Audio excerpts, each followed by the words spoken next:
Welcome to our ResearchSOC presentation. Um, I'm going to give a quick introduction of our panelists and then a few minutes of short briefing of what and why is ResearchSOC, especially for those of you who are more familiar with OmniSOC and are new to ResearchSOC. And then we're going to do a sort of fireside chat around the NRAO deployment. NRAO had the dubious privilege of being our first beta client while ResearchSOC was still in development. And we're going to talk a lot about what we learned and what we're doing in the future, as well as some of the challenges. I hope that throughout the talk, you'll use the Whova app to ask questions. I've told Victor to please interrupt me if you folks have questions in the audience. All of us would much prefer to talk about what's interesting to you than what we guessed was interesting to you, so don't hesitate to use the Q&A. Today, you'll be talking to myself, Susan Sons. I'm Deputy Director of the ResearchSOC. David Halstead, he's CIO at NRAO, the National Radio Astronomy Observatory. And he's also our primary ResearchSOC contact with that organization. And Mike Stanfield is a project liaison and a virtual CISO working for ResearchSOC, and he happens to be our project liaison for NRAO.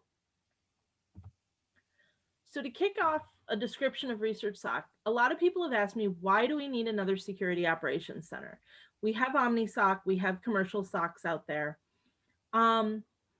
Researchers have concerns about their security and how that impacts the integrity of their research. And they're under growing regulatory pressures, whether it's those doing maritime research, getting new things from the Navy and from the International Maritime Organization, to NSF asking major facilities and some other large research organizations for more assurance that the research is being protected. But the people leading these projects are scientists, and they need to be focusing on science. We are a group that doesn't just understand how to be a SOC, but we understand the scientific mission. And that's been really important to make sure that we can support the goals of science without overburdening the scientific organization for learning everything about cybersecurity in the language we speak. We also found that even our most cybersecurity mature major facilities in the NSF ecosystem needed some support before they could consume OmniSOC or any SOC. Security operations centers are wonderful, and I love them, and I love the work that OmniSOC has done. But if you don't already have a mature cybersecurity organization internal to your organization, when that SOC is sending you alerts and indicators of compromise and, hey, we need to look at this or look at that, your staff can easily be overwhelmed. And one of ResearchSOC's major goals was to provide a new level of support so that you weren't just getting the SOC information, but you were getting support so that you knew what you needed to do to be in a position to use it effectively and how you could deal with vulnerabilities throughout your infrastructure, not just play whack-a-mole with one alert at a time. And lastly, scientific organizations vary incredibly in maturity. We've dealt with organizations that were at the level of what is cybersecurity and why was I told to do it? And we've dealt with organizations that are fairly mature and looking to evolve their program to do more and do it better.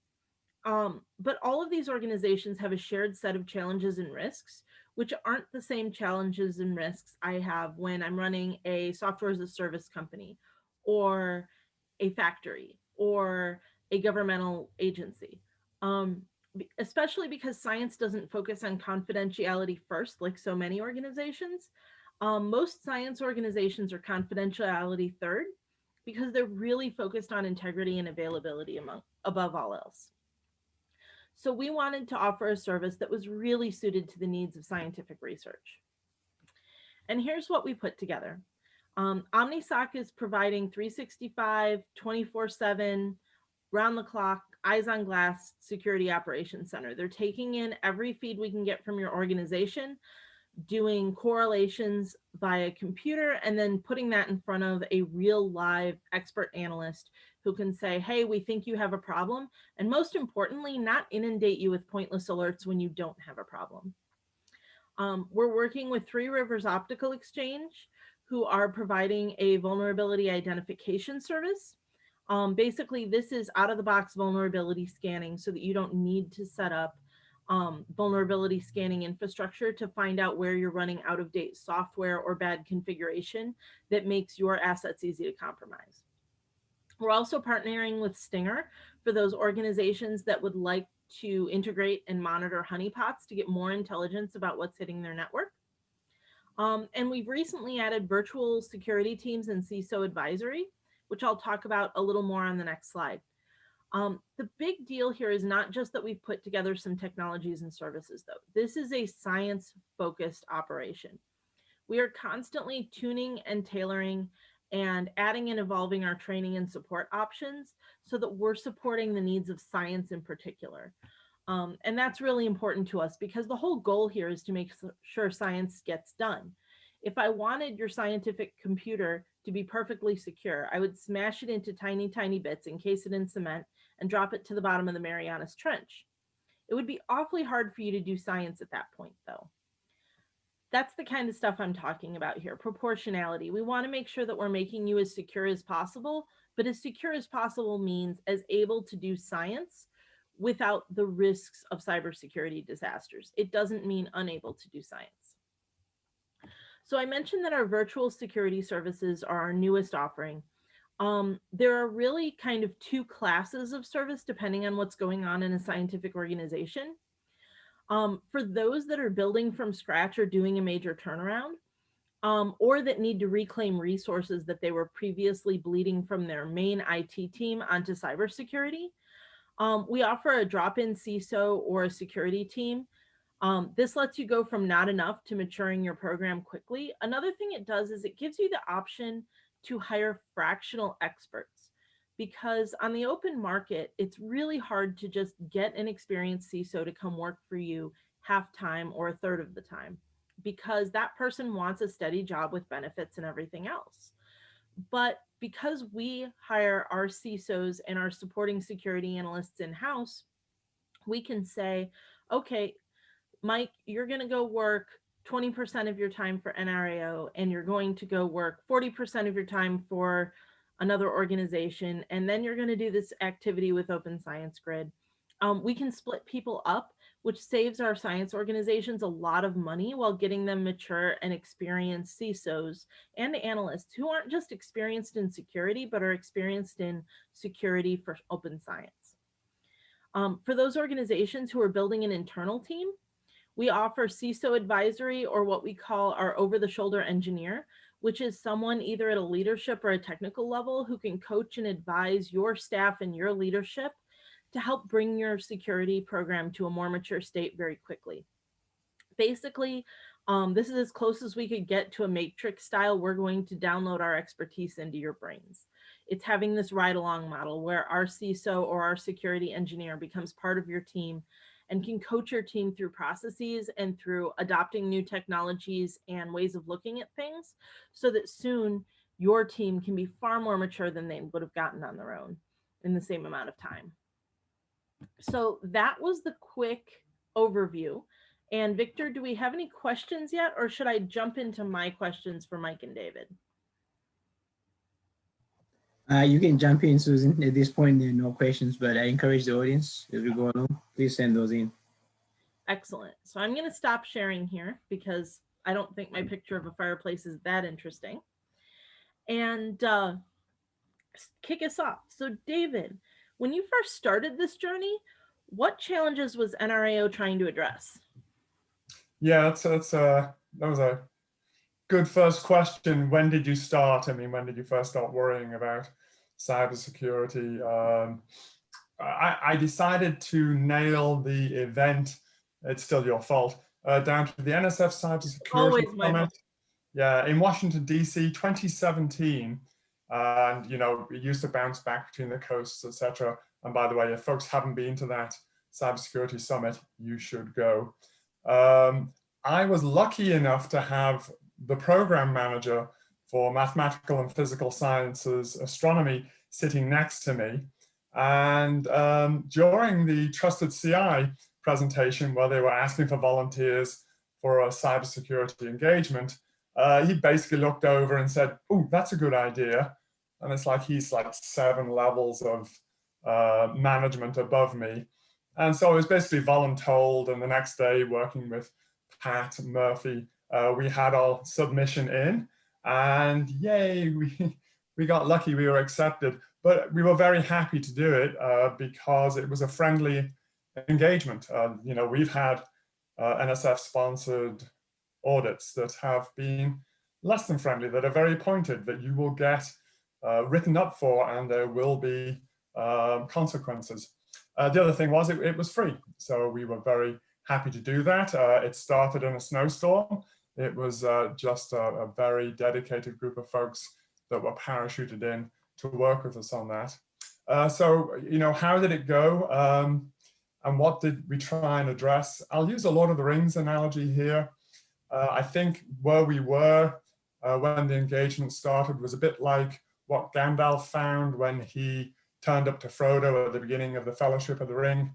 He kind of knew that Bilbo's hiding place for the ring wasn't so great in his mother's hope chest, but it had worked up until now, and, you know, kind of nothing bad had happened. But we kind of suspected we needed a plan to move forward with the next steps. And sure enough, after the engagement, it was very clear that there were many scary things out there. But to stretch the analogy, it was like Aragorn turned up, and, you know, we had a plan, we had a vision. We at least had some prioritized risks that we could dovetail in. And this is one of the important things I'd like to communicate, folks, dovetail into the institutional risk register. Now, if your institution doesn't carry a risk register, I'd say that that's a missing component that, as you look at, you know, NSF or any funding organization, they're going to be asking for it. So definitely a risk-based approach is a good fit.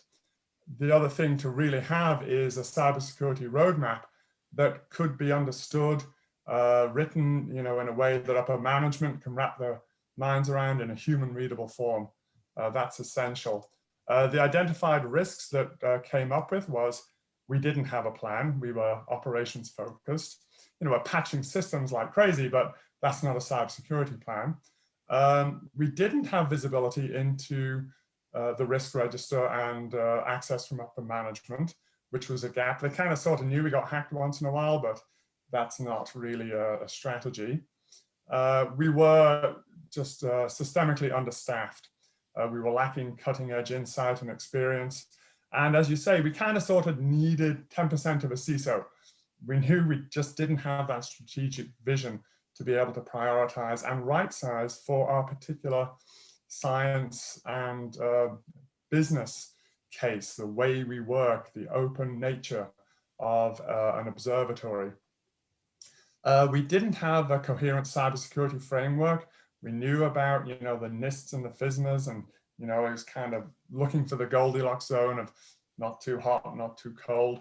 We did get some really good insights on that. We didn't have real-time network monitoring. We kind of had forensic network monitoring that, you know, 2 weeks later could go back and see what happened. That's kind of not so useful.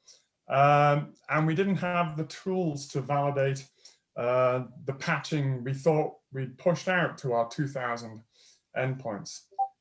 In summary, the answer came back that we had a cream egg security model. We had a nice hard shell, but once you were in, it was all soft and squishy.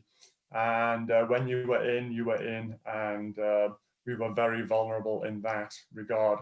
So it was a very useful engagement, and that trusted CI allowed us to get momentum, define what we didn't know, as it were. Okay, back to you. So, Mike, what was the biggest surprise that the ResearchSOC team met when doing NRAO's onboarding? It's hard to like pinpoint a singular surprise, right? And I mean, this is kind of a good thing. NRAO has been, you know, very graciously, you know, the alpha, right? The first attempt at doing this, the first attempt that we have made at taking something that was built, you know, primarily for supporting Big 10 schools, right, in higher education, and converting it into something that, you know, is agile enough and, you know, flexible enough to actually fit into this, you know, scientific model, right? And unsurprisingly, there have been many surprises, I guess I would say. I'd say the largest one really, and I was thinking about this, you know, the past couple of days, just what was my biggest takeaway? My biggest takeaway has been that there is no replacement for actually seeing people face to face. This past year has been, I think, delayed and difficult. And this is, you know, I don't think comes as a real surprise to anyone, but it bears repeating. You know, face-to-face meetings can do a lot of work very quickly. A couple of engineers over a couple of days could have hammered out a lot of the technical problems I think we've had, but we've done a very good job of adapting to that, I would say. And we've, you know, made a lot of progress as a result. So I just want to throw that one out there. You know, no one, you know, I don't think anyone's had an easy time during a pandemic, but, you know, it's definitely impacted some things. For example, you know, when we started this, we had spent, I don't know, 3 or 4 months coming up with a list of things that I thought we definitely needed to know before we even got on the phone the first time with David and his team. It turns out, you know, we mostly threw most of that out. The things that we thought we needed to know, you know, coming in, I wanted, you know, detailed list of you know, every policy in the policy library, right? And while that is definitely useful in over the long term of our engagement, it was probably the wrong focus coming in at the beginning, right? What we really needed to be asking were very technical-ish things just to get the initial triage setup up to get data flowing to be able to say, what are we even looking at? Because it turns out across the board, we didn't know yet. As David said, they had excellent, you know, I mean, they had network monitoring, but it was forensically, right? Used forensically. We didn't actually know what was happening in real time. So just getting over that hurdle, and once again, getting over that hurdle fully remotely without being able to put boots on the ground, was challenging, but it was also, like I said, there's quite a bit of, you know, there were surprises even throughout that, learning about, you know, okay, we're starting to see data, but we're seeing weird issues in it. Where exactly are these taps? What exactly does this network look like? Let's kind of go on this exploratory mission to find out what these things are, right? And it's just the, you know, 100,000 things, I guess, that you wouldn't be able to expect up front. What's been interesting is, you know, on one hand, I thought we've seen these surprises, we've seen these problems, and, you know, these, you know, scientific installations are kind of like snowflakes. They're each quite unique. Are we going to be able to take these lessons forward? And the answer, it surprisingly turned out to be yes, I guess. A lot of what we learned about asking the wrong questions up front has been supremely useful in quickening the pace of what we've done with some others. I think I'm actually answering a different question now, but I mean, the surprises, like I said, were just, it was that we didn't really know how to adapt it, I think, at first. I mean, that was kind of the point of this, is to have it as a learning experience, but at the same time, it was kind of stark to me. I wasn't surprised to learn about the enterprise side of NRAO or any of our other clients, right? It looked exactly like what I expected it to be. It is payroll, it is workstations, it is printers, it is file shares, it is a massive support of remote user base all of a sudden, sort of shimmed into what our normal workflows used to be. And if anything, I would say that surprise, maybe that change of how our workforce works suddenly, very suddenly, and the work we've been doing right now, it actually dovetails together well, because we suddenly are able to provide a lot of insight that I think was missing. So I don't know. I don't know that there's really a singular surprise. There are many, and I kind of, you know, I don't know, David, you know, which which of those things really resonates the most with you. But I mean, I feel like, you know, every time, I mean, I feel like we've come across a lot of things that were surprising, but we've been able to, you know, deconstruct them pretty well, and to sort of push forward to get to where we are today, where we actually have, you know, this 24/7 monitoring. Going from zero to SOC, as I like to put it, is difficult. Even when you have the SOC already built, it turns out. The institutional knowledge that is required, the learning which things we actually care to look at out of, you know, the hundreds of systems that we have to pull logs from, right? It can be a challenge. Okay, thank you, Mike. Victor, do we have anything from the audience before I keep us going? I wish I could say yes. Waiting at this point, so you guys can carry on. That's all right. That's why I have a list. Hopefully our audience will get more talkative. So David, what did onboarding look like from your perspective? I know you had to go through the roughest version of this by virtue of being first. What is that experience? Yeah, Mike touched on it, but you know, what you're trying to do here is to build some trust. And you know, seeing Mike's background reminds me of just taking everyone down to the pizza joint during the kickoff meeting when we'd all meet together and we develop trust by spilling things over each other.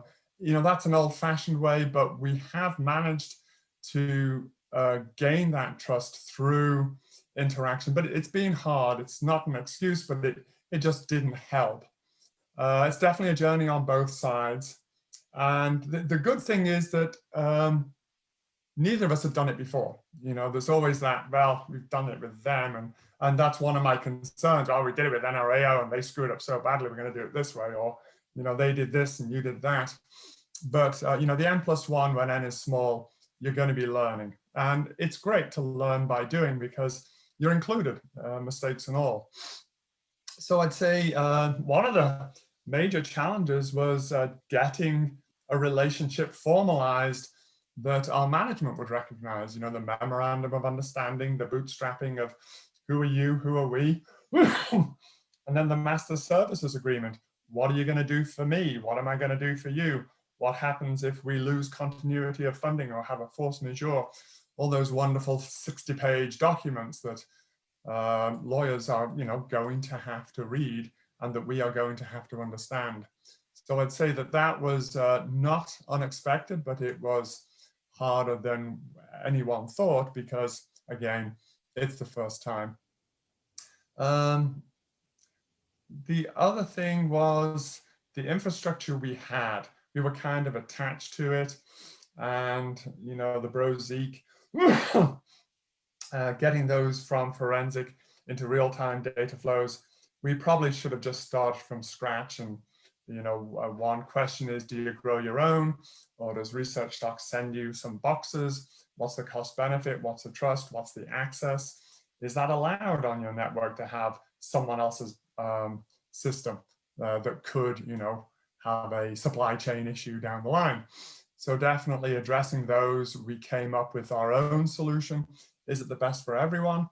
I don't know. That is something to be decided, but we came up with a compromise, and that's one of the huge kudos to the ResearchSOC, the flexibility to listen and understand our concerns and then make the compromises. As Mike said, we had some things that took months to figure out. For example, a fiber optic tap splitting the signal. It wasn't configured right. It took us months. It would have taken us a few hours if we just stood around it and poked at it and looked at the bytes as they flowed and split. So there were things like that that just were harder than they needed to be. Adopting Slack, having that channel, I think those were, you know, major wins that we would have kind of come across anyway, but were essential given the, what can one say, separate nature of the engagement. So I think if we can do it this way in this year, it can only be easier for other folks, but it still won't be easy because that optimization and filling in the blanks, getting the cogs to mesh together between an existing state of cybersecurity management. No one is, you know, sitting out there running Telnet on an open network, and then deciding where are the bigger gaps, where are the opportunities, where are the strengths. And clearly, you know, things like 24/7 coverage, having the Stinger just drag and drop in there, the access to decades of expertise with the CISO as a service, all these really resonated, not just with me, but with upper management, that you could explain these things in terms that make sense to the people who make difficult decisions on, you know, what gets funded and what doesn't.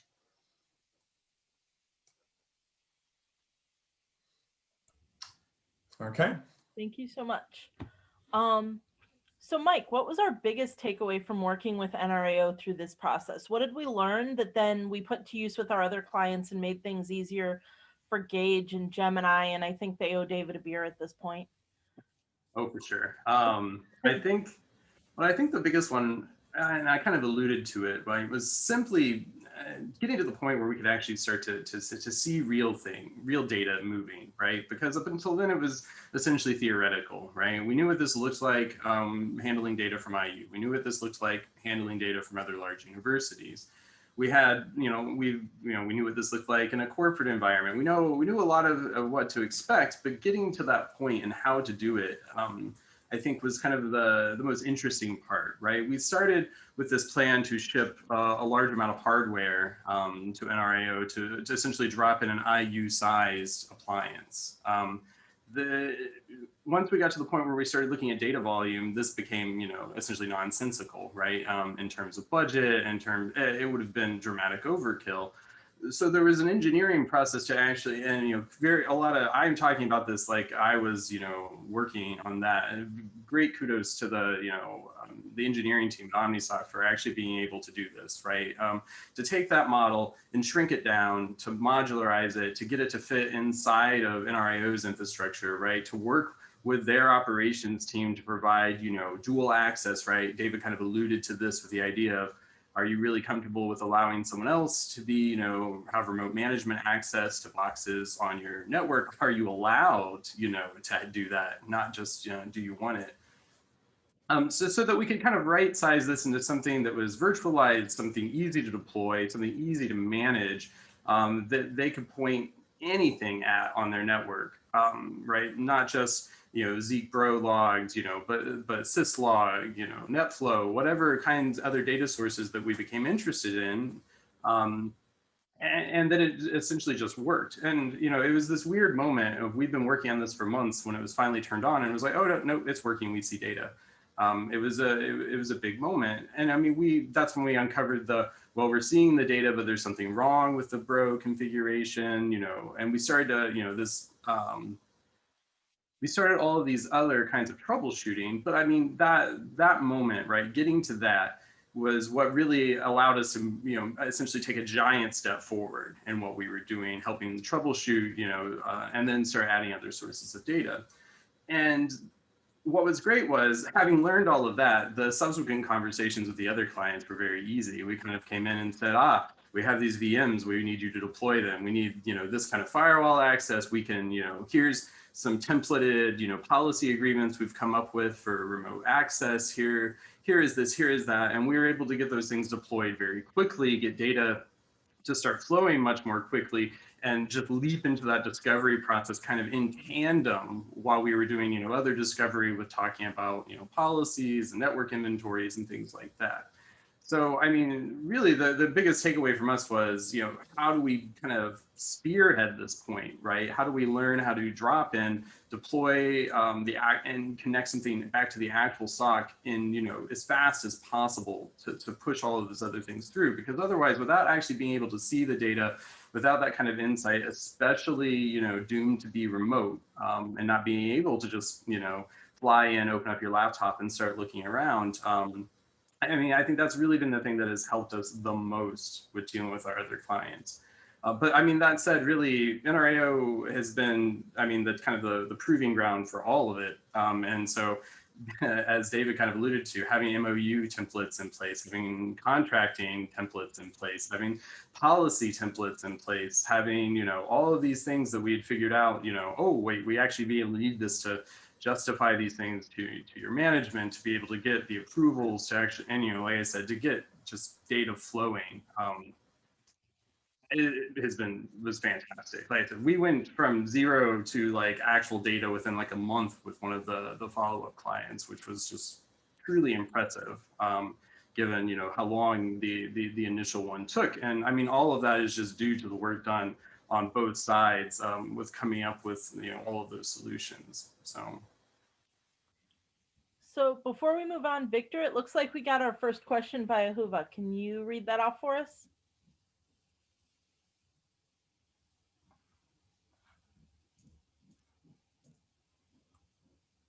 Uh-oh, I may have lost Victor. Oh no, I'm still here. I was going through the Q&A.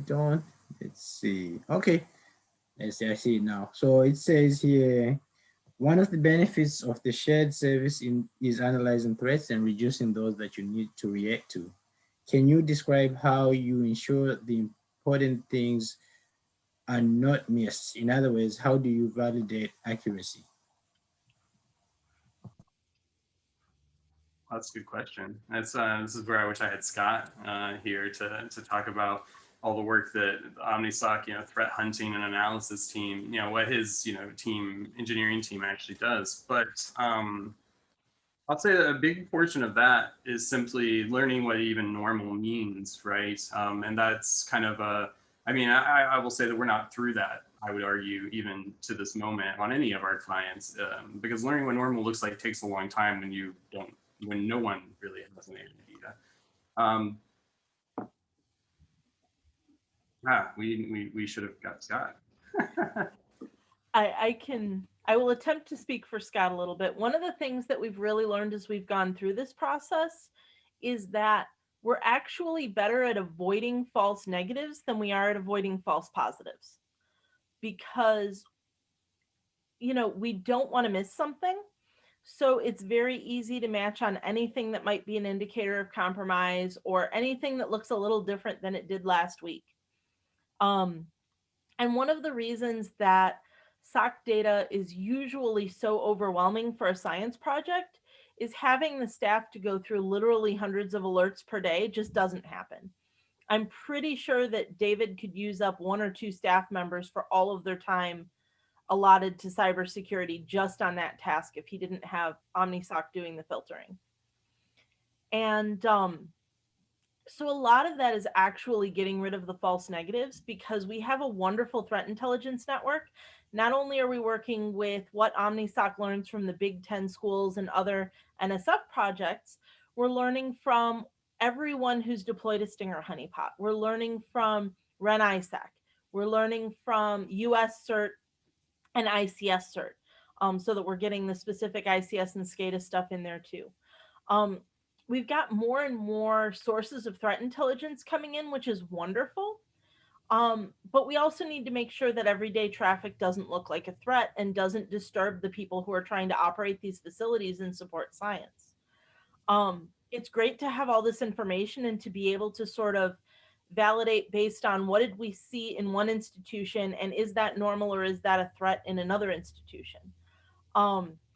As far as I know, we are the only SOC that is in the world that is serving more than one NSF large or mid-scale organization, which is really incredible for us because we get a picture of growing clarity over time of what this scientific traffic is supposed to look like and what isn't cause for concern.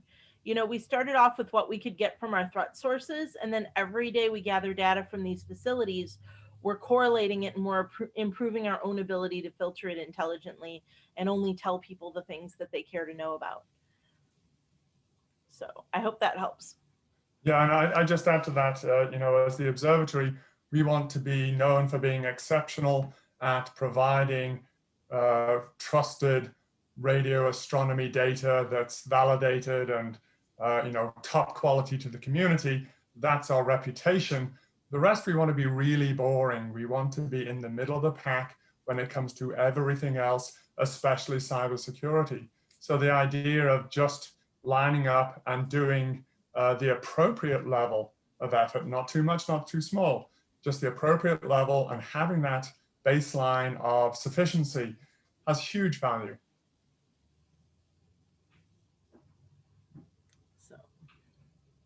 Okay, I'm not seeing any more audience questions, so I'm gonna, wait, we have one more. I was gonna say, one just came in here, Susan, and the question is, do you plan on filtering any event data by machine learning, or will this always have human interaction? Mike, you wanna take this one or should I? I'd say well, I'll let you start and then I might have some things to tag on to it. So, there are certainly machine learning modules available for the stack that we use. We're mostly ELK based. And we've got some custom rules and things written in there. The machine learning stuff is interesting, but it's also only as good as how you train it. And one of the things that we've learned is each facility we serve is its own special snowflake and is fairly different from every other facility we serve. There are some commonalities to science and there are some commonalities to higher ed, but any two science facilities are going to be more different than, say, any two food processing plants or any two travel agencies. There are just more differences at play. So we're being very cautious in considering any of that, and we're going to have human eyes on glass forever. Even when we integrate something that is machine learning based, if we ever do, we're going to be validating that with human experts because we don't want to throw noise at our clients. A big part of the push for these clients to adopt something like OmniSOC is they have experts on their side, making sure, as David said, that they're spending the right effort on the right things. Yeah, I mean, that's essentially what I would say. The only, like, I can add some color to it and simply saying, you know, delete, I don't know, buzzword machine learning from it. And then are we automating portions, and can we do some automated levels of automated blocking based off threat intelligence that either we are generating ourselves on site or that we're pulling from other ResearchSOC members or from OmniSOC members or from the ResearchSOC? The answer is yes.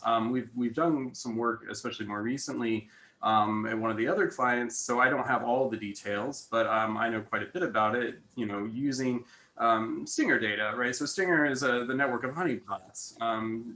You know, typically speaking, things connecting to the honeypot are things I don't want connecting to other things. So that is an easy threat intelligence thread to pull, to, you know, to feed into my perimeter firewall and just simply, you know, block that traffic for, you know, X amount of time.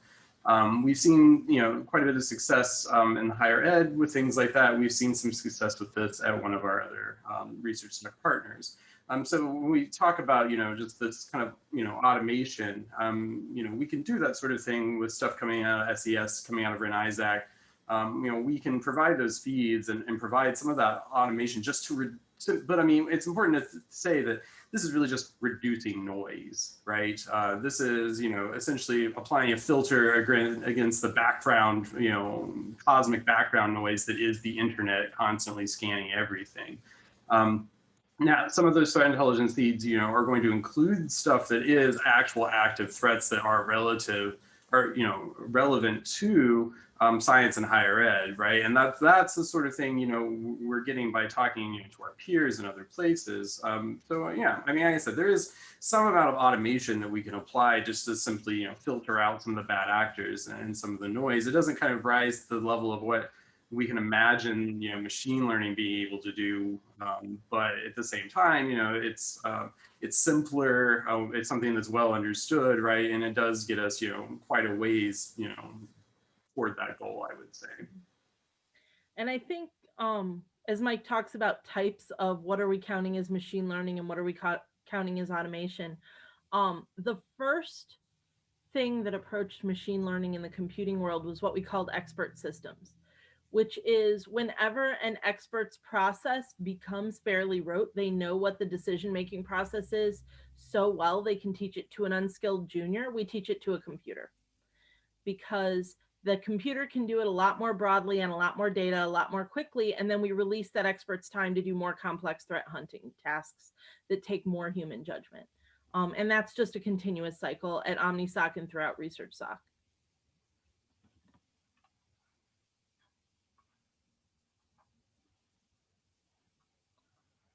So Victor, it looks like we have another audience question.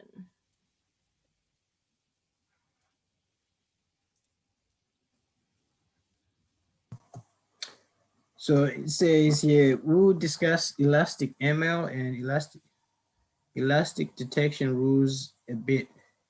ML results will still require human analysis. I guess this is more of a comment. Oh, this is a gentleman who's involved in the presentation at 1:30 Eastern. Yeah, this is more of a comment. Sorry. We're going to talk a little bit about that. Yeah. So yeah, no more questions, no further questions at this point. You can carry on. Okay. See, he can only let me carry on because lots of people are muted, so they can't raise a ruckus when I get out of hand. Okay, so David, do you have any wisdom to pass on to our friends out there who are beginning to address all of these issues in a scientific organization? You know, the sort of things you wish you'd known before you began this journey? Yeah, wisdom's a big one. I don't know if I'm gonna, what's that one? Intelligence is building a bomb, wisdom is using it. Okay, let's give it a go. So the first thing is clearly that future engagements should look very much like Gandalf showing up on Bagshot Row with the Eagles day one and flying the stupid chest to Mount Doom, and you're done. So just drag and drop. I'm just letting you know that's what I expect someone else to experience. It's easy. In reality, the cybersecurity component, it is programmatic. It's not a one and done. You'll never be done. And the return on investment is really tough to measure because you're trying to quantify prevention and disaster avoidance. So you've got to be able to talk to your management and have management aware and buy into this. NRAO is very lucky that our director has had many years of solid experience and exposure managing risks within projects that then become programs, mostly under NSF, large facilities. And the Director for Facilities and Administration, Stephen Geiger, who I think's on the call, is a highly visible supporter of cybersecurity in the organization and has actually raised it to the same level as staff safety and physical security. And for me, that they kind of all go together. If you don't have consistency on how you access, how you do your work, what your processes are, you're going to have a bad day. So that kind of visibility and sponsorship is really important. An example of programmatic accountability, when I was asked by NSF to start providing metrics, I decided to put our cybersecurity events and incidents top of the list. They're going to find out anyway, you might as well tell them. And what is measured is managed. And certainly if we have a couple, 3 events in a quarter, that's having a bad day. As to the bonus budget, let me see. The main strategy we had was to try to equate the budget impact of cybersecurity threats to other budget priorities so that, and this may be exclusive to NRAO, but I doubt it, in the budget cycle, we have ours in April, May, because the year starts 1st of October, you have to be able to justify your investment versus other investments. And in the first year, we went up against the replacement for a fire truck in the deserts of New Mexico, and we wanted to buy some firewalls. And we didn't do so good. In reality, their case was better, their urgency was more, and so we did have to wait another year. The other thing is to have the roadmap, have this path of how you're going to proceed in an orderly fashion. It never ends, but it does have stages. And that should be, in a form that people can understand. Why are you doing this? Has technology engagement, but it's very much, if you say, I have a policy-based firewall, you add in that this can block gambling sites with a click of a button.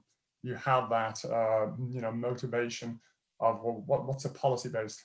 So that's another thing. We did also get hacked. We had, I'm not going to overshare, but some payroll go to the wrong bank account because someone faked out a PDF form for direct deposit, and that was an oops. Was that a cybersecurity thing, or just people believing that the email they got from someone was the email from that person? But it was a good example that this is not acceptable, and it is the human training that is the vast majority of the effort that will continue and will never end. The anecdotal spend, the budget, we know it should be between 4 and 10% of something. We're not quite sure what. Probably my budget. But we continually patch things. Well, is that you know, the Windows group or the Unix group or the Mac group, and we count that in as a percentage of the FTE burden for cybersecurity. I don't get into those games. We basically have an integrated approach that includes staying current as part of the overall, you know, day-to-day just doing business. Where the cybersecurity component comes in is verification and validation that those patches actually went out, were received, and are doing what they're supposed to be doing. So that's an example of the differentiation there. Let's see, anything else on my notes? Good IT practices, but it's really expensive to bolt on cybersecurity as an afterthought, you know, and as we're seeing, folks haven't read the major facilities guide, you're going to be seeing this as a key component as you walk up to proposing any major infrastructure component, just like a data management plan, having a cybersecurity plan as well. So this is a good investment on every level. Let's see. The main thing is to manage the risk. You know, we all want to be on the front page, but for the right reasons. And bad news is much better than good news. So just, you know, it's only a matter of time. And as I say, if we can leverage the expertise of the giants, we can continue to focus on providing excellence in radio astronomy and rely on the ResearchSOC for excellence in cybersecurity support. Thank you so much, David. So Mike, you were the first person to pick up the Cso Advisory hat out of our group. What is it like to start to integrate to another organization knowing that I can't actually change anything here, I can just try to teach them to improve it? Is that different? Is that different from being the CISO anywhere? It's an excellent response. Well, I mean, facetiousness aside, you know, yeah, it's been interesting. And for me, I've actually quite enjoyed it because the pressure is relatively low to hit the ground, you know, immediately running. Because for me, like cybersecurity policy, thinking about all the things that need to be done, there's a large learning curve that is just what is an organization, what is their culture, what is their infrastructure. I can know every single thing in the world about the state of, you know, Linux patching and security vulnerabilities and kernel problems and everything, and coming into somewhere where there's a very legitimate reason why this hardware hasn't been patched in 6 years, and I'm about to tell you why, right? I mean, just that, and being able to stave that off by spending some time just learning kind of institutionally what's actually happening is fantastic. Right. So I get to be a fly on the wall. I get to listen. I get to hear. I get to see and kind of start to scope out, you know, what are the priorities of the client, right? Of NRAO. What are they really interested in just doing? You know, I know they do radio astronomy. I'm not a radio astronomer. Learning a little bit more about the process they use, help understanding their workflow even, right, for their users is greatly useful in making sure that you don't come out the gate suggesting things that are just essentially nonsensical, right? A non-starter because it's going to break important user workflows, right? This is not going to be surprising, I think, to security people in the room. This may be surprising to other people to hear that security people try to think about that. We're not always trying to make things harder, I promise. And we do try to balance some of these decisions and controls against, you know, actual usability, right? To kind of build on Susan's, you know, kind of introductory example, the most secure computer is the one you cannot use. So trying to find that happy middle ground is important, but you simply, you know, knowing everything about security isn't enough to just come in and start making those decisions. So for me, you know, being able to kind of dip my toes in the water and just, you know, start to hear, you know, not only what their users are doing and need, but what are their actual problems? You know, where are the hot spots? What are the pain points? And even just start to figure out who some of the people are. You know, you can't, it's one thing to say, well, I know I talked to David and I have David's support, but being able to start to understand who the other leaders are, right? Or not even necessarily leaders, but thought leaders, the people who actually can drive change because they have such deep knowledge of, you know, how these systems work.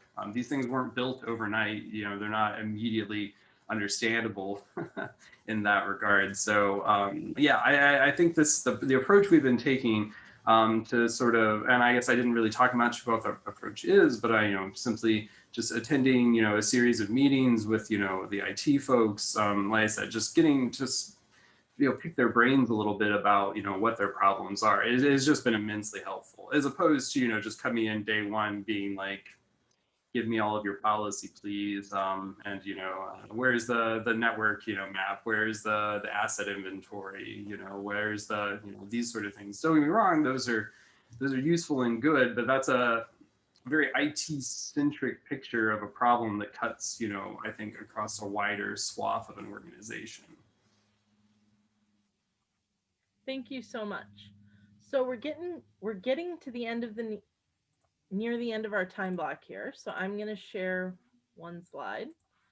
And this is just how to reach ResearchSOC. If you have a project that may need our services, or you want to find out what's available, or you just have a question, feel free to reach out to us. You can find our website at researchsoc.iu.edu, or you can email the leadership team at rsoc@iu.edu. Also, feel free to reach out to any of the speakers here. If you notice in the Whova event page, there's a button that allows you to message the speakers directly, and we'll get back to you when we can. I'm really happy to talk to anyone who has an interest in ResearchSOC. It's been an amazing journey, and I look forward to taking that journey with more of our science partners. And I think that wraps us up.